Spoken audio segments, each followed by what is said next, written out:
Okay, kahit na 20 minutes lang, mag-aaral tayo ng SketchUp. Bali, actually, dito yung dati kong ginagamit, no? So, balikan na natin kung ano yung mga magagandang bagay na pwedeng gawin sa SketchUp, lalo na kapag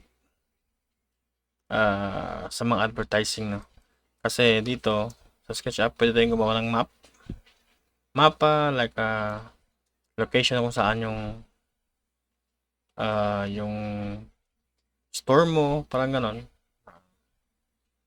Sa pamamagitan ng 3D, pwede mo siyang pakita dito. Tapos, kahit ano, pwede din mga signboard, mga ganun. Ito, mag-start tayo sa basic. So, sa mga bago pa lang sa SketchUp, meron tayo ditong mga tools, no? Actually, hindi to, kasi bago mo yung sa SketchUp, hindi pa ito yung lumalabas. Parang ito yata yun eh. Tayo natin. Saan nga yun? Limutan ko na kasi. Buti din preference. Check ko. Hindi. Tools. Yata yun eh. Hindi na ako sure pero kasi iba kasi dati yung lumalabas dito. Hindi ganito. Parang basic siya. Yung large tool na tinatawag nila. So mag-explore tayo. Kasi tagal na din akong hindi gumagamit ng SketchUp. So, hindi mabuti din po. Credits. Hindi eh. Or kaya dito. Right click mo lang to. Ito yata tama. Right click mo to. Yung sa labas. Ito yun oh. Yan. Meron kasi ditong basic yata. Ito kaya toolbars natin. Yung sa akin kasi kanina, large tool yan. Kompleto na yan. Pero hindi siya kompleto, pero at least marami siyang options. Ito yan. Ito pala, ito pala. Yan. Ito tayo yung getting started. Ito yung makita mo sa kaka-install mo ng SketchUp. So, punta ka lang dito sa toolbars na to. Tapos, uncheck mo yan. Tapos, ito yung piliin mo. Yan. Pwede yung measurement. Yan, lalabas dito yung measurement kapag yan, check mo yan. Sa baba, makikita mo yan. Location. At dito, makikita mo dito yan. Drawings. Actually, yung drawings ito, makikita mo dito sa large toolset. Ayan. Kaya, ayan siya. Construction. Yan. Nandito din yun. Parang all-in-one siya, yung large toolset. So first, itong option na to is yung selection tool. For example, meron tayo ditong box. Tapos nakaselect ka. So, maklik mo siya. Pwede mong click yung edge. Yung edge, saka yung face niya. Yan. For example, kung itong model na to, ilagay mo siya sa 3ds Max, ang pagbasa ng 3ds Max sa kanya is mesh, not hindi siya polygon. Parang ganun. Yan. So, delete natin. Ito naman is, actually, pwede mo siyang i-component na, for example. Meron ko dito mga, meron ko dito mga maraming box na. Parang group pa rin siya, pero component lang siya. Ano, right click, may component or dito. Yan. Tapos, always face camera. Kapag gusto mo may camera ka, for example, nakalagay kayong scene, naka-activate yung scene mo, iikot siya. Try natin na. Yan o, umiikot siya yan. Bagay ito sa mga 2D, mga PNG na mga tao at trees. Yung mga 2D lang, yung mga flat ba, yung mga image na flat, yung, tapos wala siyang background. Mga naka-cut out siya. Kaya ng cut out people, cut out trees, mga ganun. Yan, undo ko lang. Okay, tapos itong paint, for example, meron ko ditong 3D model. Tapos click mo yung paint. Sa gilid, may itong colors or material. Click mo yan. Yan. Marami ka pwede ka mag-apply. Yan. Tapos, marami dito. Sige ka lang. Pero minsan, kung sa mga rendering engine ka na, iba din yung options ito. Iba yung settings. Meron talaga siyang sariling settings So, for now, basic muna tayo ito. Sa mga bagong ano ba, nag-aaral ng SketchUp. And, tapos meron ditong stone, metal, stone, mga ganyan. Okay, so, yan ang option niya. So, ito naman eraser. Siyempre, as eraser, so, delete talaga siya. Yan, delete mo siya. Pwede mong piliin yung edge, pwede mong mga edges, tapos kung gusto mo, sorry, ang shortcut ito is backspace lang, or delete button sa keyboard mo. Yan. Ganun pa rin. Tapos ito, pen. Ito nga, makadrawing ka ng custom line, anything you want. Kasi hindi siya nag-flat, kasi may nasa baba. Ito yung sikreto doon. Nakita mo tong tatlong axis na to, blue, red, tsaka green. Yan. So, ang purpose ito, actually, ganito yan. Kapag mag-line, gumawa ka ng line, may lumalabas na kulay green yan. Or kulay blue, kulay green, kulay red. Meaning, napafollow niya yung kung saan yung axis niya. For example, ito. Yan, nasa red axis ka. Yan, kapag red. Kapag blue naman, meaning vertical yan. Or z-axis. Tapos green, ito yung X. Hindi lang ako sure yung green. Kapag ganito kasi, hindi siya tama. Minsan, umaangat, pababa. So, kapag naka-green ka, meaning, straight yan siya, at saka, nasa green axis ka. O, yan, siya yung purpose yan. So, ito naman yung freehand talaga. Yung mga, anything. Yan o, pwede ka mag-drawing dyan. Ano yung labas niya. So, yan. Ito naman yung box. Yan. Actually, yung box na to, pwede mo siyang sukatin. Habang nakiklik ka, wag mo munang bitawan. Pwede ka mag-type sa baba yung dimension nito. For example, gusto mo gumawa ng 500 cm, 5 meters by 5 meters. So, type mo lang dyan 5. Kasi millimeters ako. So, kapag 5 meters, yung ano niyan, yung equal siya ng mm is 5,000. So, 5,000. Tapos, 5,000 ulit. Enter. Yan. So, kapag sukatin natin yan, ito yung dimension. Yan. Yan. Ganyan siya. Pati ito, di ba? 5 mm siya. 5,000 millimeter siya. Ganyan. So, date natin. Ganyan dito. Yan, pwede mong angle-angle, ikot-ikot. Parang naglaro ka lang. Kahit try mo lang mag-explore. Ganun lang. To, circle. Yan. May ano din yan. May radius din yan. Yan.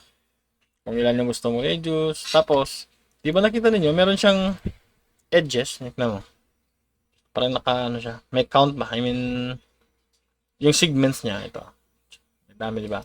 Pwede mo itong i-edit. Right-click mo lang. Click mo to. So, may labas na option niya mamaya. Ay, ito na pala. Ito pa sa gilid sa taas. So, pwede mo siyang gawing, for example, mga polygons, no? 5 segments, ganyan siya. Pwede ng 8. Kung gusto mong smooth siya, gawin mong 25. Yan. Or kung gusto pang smooth pa talaga siya, gawin mo siyang 50. Yan. So, yan ang purpose niya. Yung segments. Okay? So, ganito nito. Ito naman, actually, same na ito eh, mo. Kaso, naka-ano na siya, may edges ba? Pero pwede din pa rin yan. Lagay mo dito, yan, ganun pa rin yung labas niya actually. Ito naman mga kung nasa slot ka, yan, may gawa ka lang parang naka-protector ka ba? Compass, parang gano'n. Yan. Ito naman, parang arc. Click mo dito, gagawa siya ng arc, yan. Tatlong click siya. Ulitin natin, click. And then sa green tayo, click. Yan. Ito rin naman, kaya kung gusto mo sa patayuan, hanapin mo yung blue. Ikutin mo lang yung ano mo. I think hindi siya makuha lang. At ito. Yan, nag-blue na siya. So, patayo na siya. Yan. Yan yung purpose to. Yung point arc. Ito naman, 3-point arc. 1, 2, 3. Parang ganun. Ano lang, laruin mo lang. Ito naman, para may ano na. Ito na, pie yata yan. Pie, tama. Yan. Yan, parang ganyan. Ito naman yung move tool. So, for example, meron ka nitong model. Yan. Saka gusto mo siyang i-move, make sure nyo na nakaselect yung kung saan yung gusto mo i-move. For example, ito yung na-click ko. Yan lang yung part na i-move mo. Yan. Pero kung gusto mo lahat, click mo lang to. Saka move. Yan. Yan siya. Ito naman, push and pull. Okay, dito tayo ito yung interesting sa mga gusto ng mga kumusin ng mga nag-design ba yan. Ito yung parating ginagamit para push yan. Ganyan, magawa kanyang mga yan. For example, meron ko ditong gustong gawin. Yan. Push mo lang. Yan. Ito isa pang teknika. Di ba? Gusto mong hindi maalis yung line dito habang nagpo-push ka. Try mong gawing, press mo yung control sa keyboard mo. Tsaka, press mo yung mouse left. Yan. Yung line, ganun pa rin. Para sa next mo gagawin, pwede pa bang dagdagan. Yan. Yan. Kaya hindi ka na gumagalang line ulit. Parang ganyan. Okay. So, ang ganda pa rin ng SketchUp kahit pa paano. Tagal na kasi ako hindi magaling SketchUp. So, nakakamiss din. Ito, rotate naman. Rotate, for example. Ganun din, kung yung isa lang yung part na iselect mo, tapos rotate mo, dyan lang yung part na iikot. Ganyan. So, kung lahat, ganun pa rin. Iikot. Yan. Ano yan, nakasnap yan. May mga snap yan. Every angle. Yan. Okay. Ito, scale. Siyempre, scale. As usual. Scale mo siya. Yan. Scale mo siya. Yan. Offset. Ano offset naman? For example, meron nitong face. Itong face ang gusto mo lagyan ng offset. Click mo to. Yan. Gagawa siya ng another offset sa loob ng face ng mesh or polygon. Ito. Yan. Yan. Pwede mo na siya agad i-extrude. Tapos offset ulit. Extrude. Mga ganun. So, okay. Itong measurement naman. Click mo lang to. Ganun pa din. Yan. Lalabas sa gilid. Pero, yan. Dito na. Yan. Click ko dyan. Click ko dito. Yan o. Lalabas sa baba ang measurement niya. So, kung gusto mong naka-fix na yung dimension, lalo kapag gabi mo siyang back up, baka magpakita mo sa tagagawa. Ito yung basihan niya. Ito yung lagay mo dito. End to end. Pwede end hanggang sa start hanggang sa center only. Yan. Mga ganun. Yan. Ganyan. Tapos pwede mo siyang screenshot or meron dito export. Yan. 2D graphic. Pwede mo siyang i-export. Depende kasi kung anong view mo. Ganun. Kung saan mo lang pa-zoom. Ganun pa rin. Kung nung nasa screen mo, yun ang i-export niya. Na 2D graphic. Okay? So, for example, meron ang mga detailed na kailangan mo ipakita ng tagagawa mo or kaya yan, mga parang tawag dito. Nalimutan ko ng term nito ito may ito Yan. Basta may ibang pwede rin, label. Parang ganyan. Pero, may tawag dito architectural Nalimutan ko na.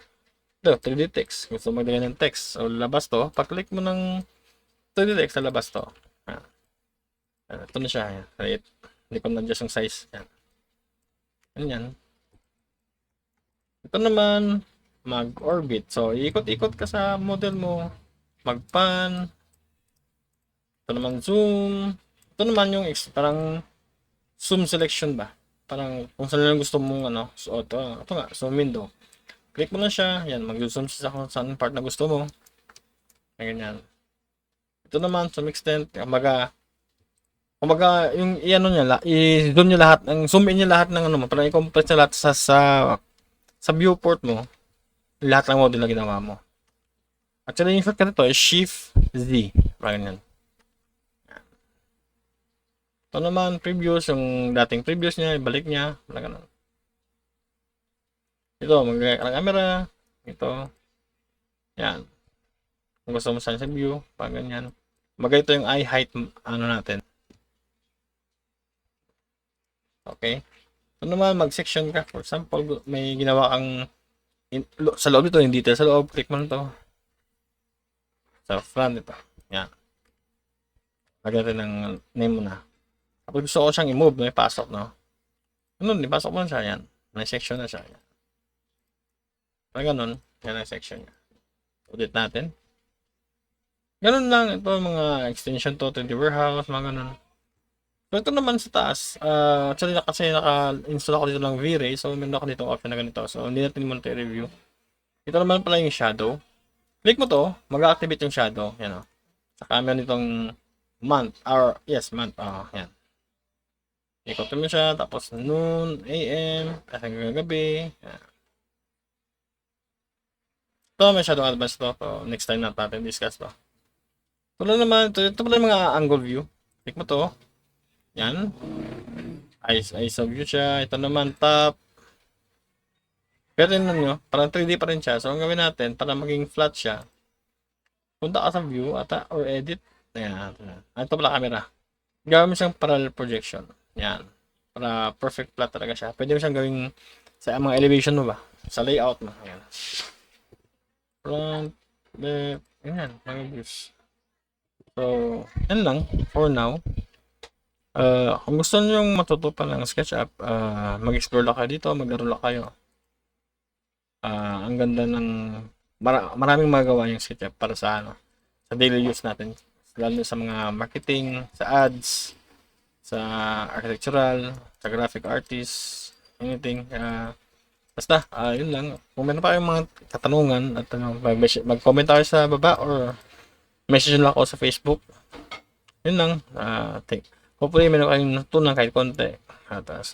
Thank you sa panonood, guys. Salamat. Bye.